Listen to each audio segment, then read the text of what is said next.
తెలంగాణ రాజకీయాలను కుదిపేస్తున్న phone topping వ్యవహారం ఇప్పుడు కీలక దశకు చేరుకుంది.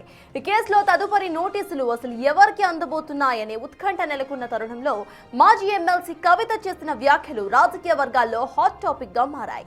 ఫోన్ టాపింగ్ కేసులో నోటీసులు ఇస్తే విచారణకు వెళ్లేందుకు తాను సిద్ధంగా ఉన్నానని కవిత స్పష్టం చేశారు. సహకరిస్తాం కదా, చట్టానికి సహకరించకుండా ఎందుకుంటాం, వెళ్తాం. ఓన్లీ థింగ్ నేనేమంటున్నా అంటే కాంగ్రెస్ గవర్నమెంట్ గుంటనక్కతోని కంప్లీట్గా మ్యాచ్ ఫిక్సింగ్లు ఉన్నారు కాబట్టి వాళ్ళు దీన్ని కంక్లూడ్ చేయరు. నిజమైన నేరస్తులు బయటకు వస్తారని నేను అనుకుంటలేను. ఏదో టైంపాస్ చేసి ఇప్పుడు మున్సిపల్ ఎన్నికలు 10-11 రోజులు హడౌట్ చేసి వదిలేస్తారేమో అనేటటువంటి ఆలోచన నాకున్నది. కాబట్టి Congress has to prove if the government is transparent, if they are serious, investigation should go forward. ఏడబోతుంది 2 ఏళ్ల నుంచి, ఎక్కడ వేసిన గొంగలు అక్కడే ఉంది, తిరిగిన దగ్గరే తిరుగుతూ ఉన్నది. సో స్టాండ్ చేసి సైకిల్ దొక్కినట్టు ఉంది పరిస్థితి. అట్లా కాకుండా కంక్లూడ్ కావాలని కోరుతున్నాను. గత ప్రభుత్వ హయాంలో తన ఫోన్తో పాటు తన భర్త ఫోన్ కూడా టాపింగ్కు గురైందని ఆమె ఆరోపించడం ఇప్పుడు సంచలనాన్ని కలిగిస్తోంది. చట్టం ముందు ఎవరు అధికులు కాదని, తప్పు చేసిన వారు ఎవరైనా విచారణ ఎదుర్కోవాల్సిందేనని ఆమె వ్యాఖ్యానించారు.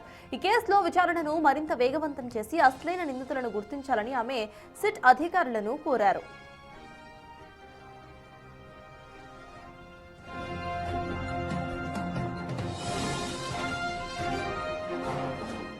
అయితే ఒకవైపు విచారణకు సిద్ధమని కవిత చెబుతూ ఉంటే, మరోవైపు సిట్ అధికారుల తదుపరి మూవ్ ఏంటి అనేది ఆసక్తికరంగా మారింది. ఇప్పటికే పలువురు అధికారులను విచారించిన సిట్ కవిత చేసిన ఆరోపణల నేపథ్యంలో ఆమెను సాక్షిగా పిలుస్తారా, లేక విచారణలో వెలుగు చూసిన అంశాల ఆధారంగా ఆమెకు నోటీసులు జారీ చేస్తారా అనేది ఇప్పుడు $1 మిలియన్ ప్రశ్నగా మారింది. ఈ కేసులో సిట్ వేయబోయే తర్వాతి అడుగు పైన అందరి కళ్ళు కూడా నెలకొన్నాయి.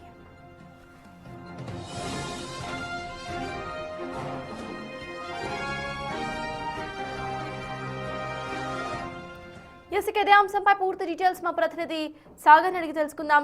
సాగర్, చెప్పండి, ఫోన్ ట్యాపింగ్ కేసుకు సంబంధించి నెక్స్ట్ కవిత విచారణ ఉండబోతోంది అనుకోవచ్చా? అసలు అప్డేట్స్ ఏంటి సాగర్? ఫోన్ ట్యాపింగ్ కేసులో బీఆర్ఎస్ కీలక నేతలను సాక్షులుగా 160 CRPC కింద ఇప్పటికే విచారించారు సిట్ అధికారులు. ఈ కేసులో కేసీఆర్, మాజీ సీఎం బీఆర్ఎస్ అధినేత కేసీఆర్ ని తాజాగా విచారించారు. హరీష్ రావు, కేటీఆర్, సంతోష్ రావులను విచారించారు. అయితే నెక్స్ట్ ఎవరిని విచారించబోతున్నారు అనేది కొంత ఆసక్తిగా మారిన ఫోన్ ట్యాపింగ్ కేసీఆర్ విచారణ పైన జాగృతి అధ్యక్షురాలు కల్వకుంట్ల కవిత మాట్లాడుతూ కూడా చట్టానికి అందరూ సమానులే, ఎవరైనా విచారణకు హాజరు కావాల్సిందే, 10 ఏళ్లు సీఎంగా పనిచేస్తున్నటువంటి కేసీఆర్ని ఫోన్ ట్యాపింగ్ కేసులో విచారించడం సహజమే అంటూ ఆమె కొన్ని ఆసక్తికరమైనటువంటి వ్యాఖ్యలు చేశారు. కేటీఆర్ దీనిపైన స్పందిస్తూ కూడా, అంటే కేసీఆర్ విచారణ పైన కేటీఆర్ స్పందిస్తూ ఫోన్ ట్యాపింగ్ కేసులో కేసీఆర్ను విచారించడం నేరం ఘోరం అన్నట్లు మాట్లాడుతున్నారు అంటూ కూడా ఆయన చేసినటువంటి వ్యాఖ్యలపైన కవిత స్పందిస్తూ మాట్లాడారు. ఎవరైనా విచారణకు హాజరు కావాల్సిందే, రేపు ఫోన్ ట్యాపింగ్ కేసులో నాకు, అంటే కవితకు నోటీసులు ఇచ్చినా కూడా తాను విచారణకు సిద్ధమే అని చెప్తున్నారు. అయితే ఇప్పటికే ఫోన్ ట్యాపింగ్ వ్యవహారానికి సంబంధించినటువంటి అంశం పైన గతంలో కవిత సంచలన వ్యాఖ్యలు చేశారు. ఇంటి అల్లుడు, అంటే తన భర్త తన ఫోన్ని కూడా ట్యాపింగ్ చేశారంటూ కూడా కొన్ని సంచలన వ్యాఖ్యలు చేశారు, సంచలన ఆరోపణలు చేశారు. బీఆర్ఎస్ పార్టీ ఇప్పటికైనా ఆలోచన విధానం మార్చుకోకపోతే ఇంకా ఎవరు బీఆర్ఎస్ను కాపాడలేరు అంటూ కూడా ఆమె ఆరోపణలు చేశారు. అయితే ఎంటైర్ ఫోన్ ట్యాపింగ్ ఎపిసోడ్లో కీలక దశకు విచారణ చేరుకుంది, దర్యాప్తు కీలక దశకు చేరుకుంది. ఈ నేపథ్యంలో నెక్స్ట్ ఎవరిని విచారిస్తారనేది కొంత ఉత్కంఠగా మారిన పరిస్థితి.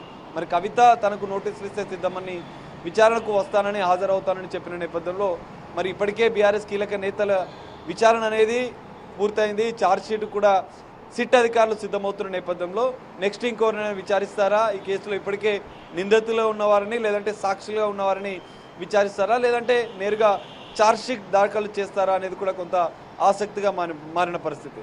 సో కవితకు నోటీసులు ఇస్తారా, ఇతర ఇంకెవరికైనా నోటీసులు ఇస్తారా, లేదంటే ఛార్జ్షీట్ దిశగా సిట్ అధికారులు ముందుకు వెళ్తారా, ఒకవేళ ఛార్జ్షీట్లో ఎవరెవరి పేర్లను మెన్షన్ చేస్తారనేది కూడా కొంత కీలకంగా మారే అవకాశం ఉంది.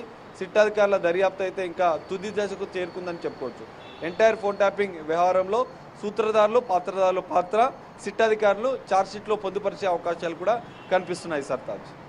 Yes, thank you, Sagar.